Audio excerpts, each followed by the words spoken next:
ಎಲ್ಲರಿಗೂ ನಮಸ್ಕಾರ. ಶಿವಪುರಾಣದ ಶತರುದ್ರ ಸಂಹಿತೆಯಲ್ಲಿರುವ ಶಿವನ ಸದ್ಯೋಜಾತ, ವಾಮದೇವ, ತತ್ಪುರುಷ, ಅಘೋರ ಮತ್ತು ಈಶಾನ ಎಂಬ ಈ 5 ಅವತಾರಗಳ ಬಗ್ಗೆ ಇಂದು ನಾನು ತಿಳಿಸುತ್ತಿದ್ದೇನೆ. ಶೌನಕಾದಿಗಳು ಕೇಳಿದರು, ಮಹಾನುಭಾವರಾದ ಸೂತ ಪುರಾಣಿಕರೇ, ನೀವು ಪುಣ್ಯಾತ್ಮರಾದ ವ್ಯಾಸರ ಶಿಷ್ಯರು, ಜ್ಞಾನ ದಯೆಯ ನಿಧಿಗಳೂ ಆಗಿರುವಿರಿ. ಆದ್ದರಿಂದ ಇನ್ನು ತಾವು ಶಂಭುವು ತತ್ಪುರುಷ ಶ್ರೇಯಸ್ಸನ್ನು ಮಾಡಿದ ಅವನ ಅವತಾರಗಳನ್ನು ವರ್ಣಿಸಿರಿ ಎಂದು ಕೇಳಿದಾಗ ಸೂತ ಪುರಾಣಿಕರು ಹೇಳುತ್ತಾರೆ, ಶೌನಕಾದಿಗಳೇ, ನೀವುಗಳು ಮನನಶೀಲ ವ್ಯಕ್ತಿಗಳಾಗಿರುವಿರಿ. ಆದ್ದರಿಂದ ಈಗ ನಾನು ನಿಮಗೆ ಶಿವನ ಅವತಾರಗಳನ್ನು ವರ್ಣಿಸುವೆನು. ನೀವು ಇಂದ್ರಿಯಗಳನ್ನು ವಶಪಡಿಸಿಕೊಂಡು ಸದ್ಭಕ್ತಿಪೂರ್ವಕ ಮನಸ್ಸನ್ನು ಕೊಟ್ಟು ಕೇಳಿರಿ ಎಂದು ಹೇಳುತ್ತಾ, ಮುನಿಗಳೇ, ಹಿಂದೆ ಸನತ್ಕುಮಾರನು ಸತ್ಪುರುಷಗತಿಯೂ ಶಿವಸ್ವರೂಪನೂ ಆದ ನಂದೀಶ್ವರನಲ್ಲಿ ಇದೇ ಪ್ರಶ್ನೆಯನ್ನು ಕೇಳಿದರು. ಆಗ ನಂದೀಶ್ವರನನ್ನು ಶಿವನನ್ನು ಸ್ಮರಿಸಿ ಅವರಿಗೆ ಹೀಗೆ ಉತ್ತರಿಸಿದನು. ನಂದೀಶ್ವರನು ಹೇಳಿದನು, ಮುನಿಯೇ, ಸರ್ವವ್ಯಾಪಿ ಸರ್ವೇಶ್ವರ ಶಿವನ ಕಲ್ಪಕಲ್ಪಾಂತರಗಳಲ್ಲಿ ಅಸಂಖ್ಯ ಅವತಾರಗಳು ಆಗಿವೆ. ಆದರೂ ಈಗ ನಾನು ನನ್ನ ಬುದ್ಧಿಗನುಸಾರವಾಗಿ ಅವುಗಳಲ್ಲಿ ಕೆಲವನ್ನು ವರ್ಣಿಸುವೆನು. ಶ್ವೇತಲೋಹಿತನೆಂದು ವಿಖ್ಯಾತವಾದ 19ನೆಯ ಕಲ್ಪದಲ್ಲಿ ಶಿವನ ಸದ್ಯೋಜಾತ ಎಂಬ ಅವತಾರವಾಯಿತು. ಅದು ಅವನ ಪ್ರಥಮ ಅವತಾರವೆಂದು ಹೇಳಲಾಗಿದೆ. ಆ ಕಲ್ಪದಲ್ಲಿ ಬ್ರಹ್ಮನು ಪರಬ್ರಹ್ಮನ ಧ್ಯಾನ ಮಾಡುತ್ತಿದ್ದಾಗ ಶ್ವೇತ ಮತ್ತು ಲೋಹಿತ ವರ್ಣಗಳುಳ್ಳ ಶಿಖಾಧಾರಿ ಕುಮಾರನೊಬ್ಬನು ಉತ್ಪನ್ನನಾದನು.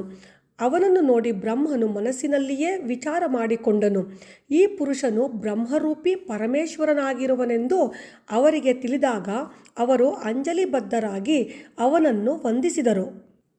ಸದ್ಯೋಜಾತ ರೂಪದಿಂದ ಪ್ರಕಟನಾದ ಶಿವನು ಪರಮ ಪ್ರಸನ್ನನಾಗಿ ಬ್ರಹ್ಮನಿಗೆ ಜ್ಞಾನ ಹಾಗೂ ಸೃಷ್ಟಿ ರಚನೆಯ ಶಕ್ತಿಯನ್ನು ಕರುಣಿಸಿದನು. ಇದು ಸದ್ಯೋಜಾತವೆಂಬ ಮೊದಲನೆಯ ಅವತಾರವು. ಅನಂತರ ರಕ್ತ ಎಂದು ಪ್ರಸಿದ್ಧವಾದ 20ನೆಯ ಕಲ್ಪವು ಬಂದಿತು. ಆ ಕಲ್ಪದಲ್ಲಿ ಬ್ರಹ್ಮದೇವರು ರಕ್ತವರ್ಣದ ಶರೀರವನ್ನು ಧರಿಸಿದ್ದರು. ಬ್ರಹ್ಮದೇವರು ಪುತ್ರ ಕಾಮನೆಯಿಂದ ಧ್ಯಾನ ಮಾಡುತ್ತಿದ್ದಾಗ ಅವರಿಂದ ಒಬ್ಬ ಪುತ್ರನು ಪ್ರಕಟನಾದನು. ಅವನ ಶರೀರದಲ್ಲಿ ಕೆಂಪು ಬಣ್ಣದ ಮಾಲೆ ಮತ್ತು ಕೆಂಪು ಬಟ್ಟೆಗಳೇ ಶೋಭಿಸುತ್ತಿದ್ದವು. ಅವನ ಕಣ್ಣುಗಳು ಕೆಂಪಾಗಿದ್ದು ಕೆಂಪು ಆಭೂಷಣಗಳನ್ನೇ ಧರಿಸಿದ್ದನು. ಆ ಮಹಾ ಆತ್ಮಬಲದಿಂದ ಸಂಪನ್ನನಾದ ಕುಮಾರನನ್ನು ನೋಡಿ ಬ್ರಹ್ಮದೇವರು ಧ್ಯಾನಸ್ಥರಾದರು. ಇವನು ವಾಮದೇವ ಶಿವನೇ ಆಗಿದ್ದಾನೆ ಎಂದು ತಿಳಿದಾಗ ಅವರು ಕೈಮುಗಿದು ಆ ಕುಮಾರನಿಗೆ ವಂದಿಸಿದರು. ಆಗ ವಾಮದೇವ ರೂಪಧಾರಿ ಪರಮೇಶ್ವರ ಶಂಭುವು ಪರಮ ಪ್ರಸನ್ನನಾಗಿ ಬ್ರಹ್ಮದೇವರಿಗೆ ಜ್ಞಾನ ಮತ್ತು ಸೃಷ್ಟಿ ರಚನೆಯ ಶಕ್ತಿಯನ್ನು ಕರುಣಿಸಿದರು. ಇದು ವಾಮದೇವ ಎಂಬ 2ನೆಯ ಅವತಾರವು. ಇದಾದ ಬಳಿಕ ಪೀತವಾಸ ಎಂಬ 21ನೆಯ ಕಲ್ಪದಲ್ಲಿ ಮಹಾನುಭಾವ ಬ್ರಹ್ಮದೇವರು ಹಳದಿ ವಸ್ತ್ರಧಾರಿಯಾಗಿದ್ದರು. ಅವರು ಪುತ್ರ ಕಾಮನೆಯಿಂದ ಧ್ಯಾನ ಮಾಡುತ್ತಿರುವಾಗ ಅವರಿಂದ ಒಬ್ಬ ಮಹಾ ತೇಜಸ್ವಿ ಕುಮಾರನು ಉತ್ಪನ್ನನಾದನು.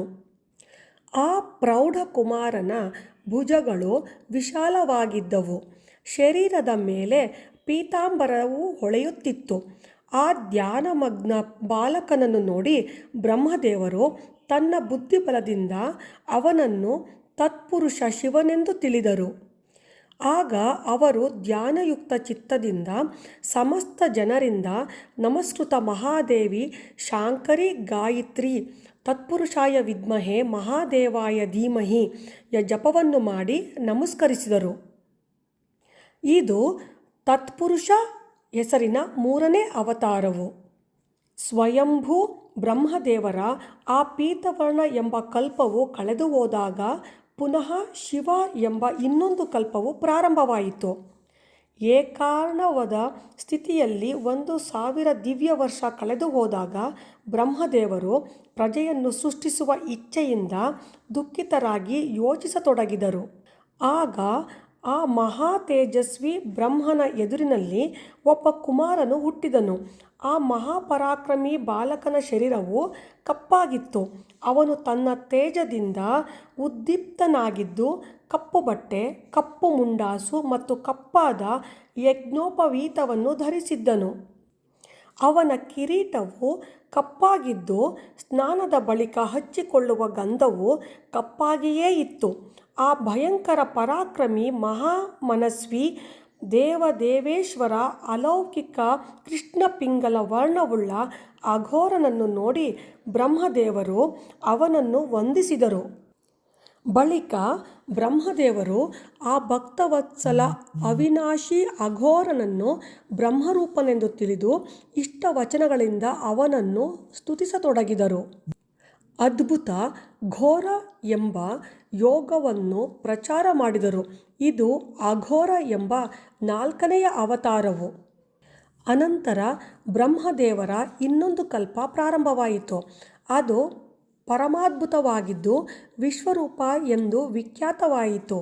ಆ ಕಲ್ಪದಲ್ಲಿ ಬ್ರಹ್ಮದೇವರು ಪುತ್ರ ಕಾಮನೆಯಿಂದ ಮನಸ್ಸಿನಲ್ಲಿಯೇ ಶಿವನನ್ನು ಧ್ಯಾನಿಸುತ್ತಿರುವಾಗ ಮಹಾಸಿಂಹನಾದವನ್ನು ಮಾಡುವ ವಿಶ್ವರೂಪ ಸರಸ್ವತಿಯು ಪ್ರಕಟಳಾದಳು.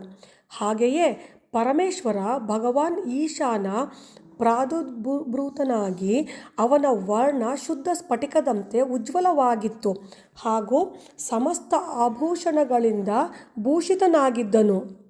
ಆ ಅಜನ್ಮನು, ಸರ್ವವ್ಯಾಪಿಯೂ ಸರ್ವಂತರ್ಯಾಮಿಯೂ ಎಲ್ಲವನ್ನೂ ಕರುಣಿಸುವವನು, ಸರ್ವಸ್ವರೂಪನೂ ಸುಂದರ ರೂಪವುಳ್ಳವನು, ಆ ರೂಪನೂ ಆದ ಈಶಾನನನ್ನು ನೋಡಿ ಬ್ರಹ್ಮದೇವರು ಅವನಿಗೆ ಪ್ರಣಾಮ ಮಾಡಿದರು. ಇದು ಈಶಾನ ಎಂಬ 5ನೆಯ ಅವತಾರವು.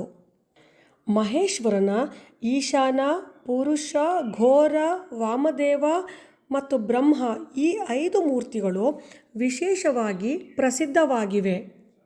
ಇವುಗಳಲ್ಲಿ ಈಶಾನನು ಶಿವಸ್ವರೂಪಿ ಹಾಗೂ ಎಲ್ಲಕ್ಕಿಂತ ದೊಡ್ಡದಾದ ಮೊದಲನೆಯವನೆಂದು ಹೇಳಲಾಗುತ್ತದೆ. ಅವನು ಸಾಕ್ಷಾತ್ ಪ್ರಕೃತಿಯ ಭೋಕ್ತ ಕ್ಷೇತ್ರಜ್ಞನಲ್ಲಿ ವಾಸಿಸುವನು. ಶಿವನ 2ನೆಯ ಸ್ವರೂಪವು ತತ್ಪುರುಷವೆಂಬ ಹೆಸರಿನಿಂದ ಖ್ಯಾತವಾಗಿದೆ. ಅದು ಗುಣಗಳ ಆಶ್ರಯರೂಪಿ ಹಾಗೂ ಭೋಗ್ಯ ಸರ್ವಜ್ಞನಲ್ಲಿ ಅಧಿಯುಷ್ಟವಾಗಿದೆ. ಪಿನಕಧಾರಿ ಶಿವನ ಅಘೋರವೆಂಬ 3ನೆಯ ಸ್ವರೂಪವು ಧರ್ಮಕ್ಕಾಗಿ ಅಂಗಗಳ ಸಹಿತ ಬುದ್ಧಿತತ್ವವನ್ನು ವಿಸ್ತಾರಗೊಳಿಸಿ ಒಳಗೆ ವಿರಾಜಿಸುತ್ತಿರುವನು. ವಾಮದೇವ ಹೆಸರುಳ್ಳ ಶಂಕರನ 4ನೆಯ ಸ್ವರೂಪವು ಅಹಂಕಾರದ ಅಧಿಷ್ಠಾನವಾಗಿದೆ. ಅದು ಸದಾ ಅನೇಕ ಪ್ರಕಾರದ ಕಾರ್ಯವನ್ನು ಮಾಡುತ್ತಾ ಇರುತ್ತದೆ. ಶಂಕರನ ಈಶಾನ ಸಂಜ್ಞಕ ಸ್ವರೂಪವು ಸದಾ ಕರ್ಣ, ವಾಣಿ ಮತ್ತು ಸರ್ವವ್ಯಾಪಿ ಆಕಾಶದ ಅಧೀಶ್ವರನೆಂದು ವಿಚಾರಶೀಲ ಬುದ್ಧಿವಂತರ ಮಾತಾಗಿದೆ. ವಂದನೆಗಳು.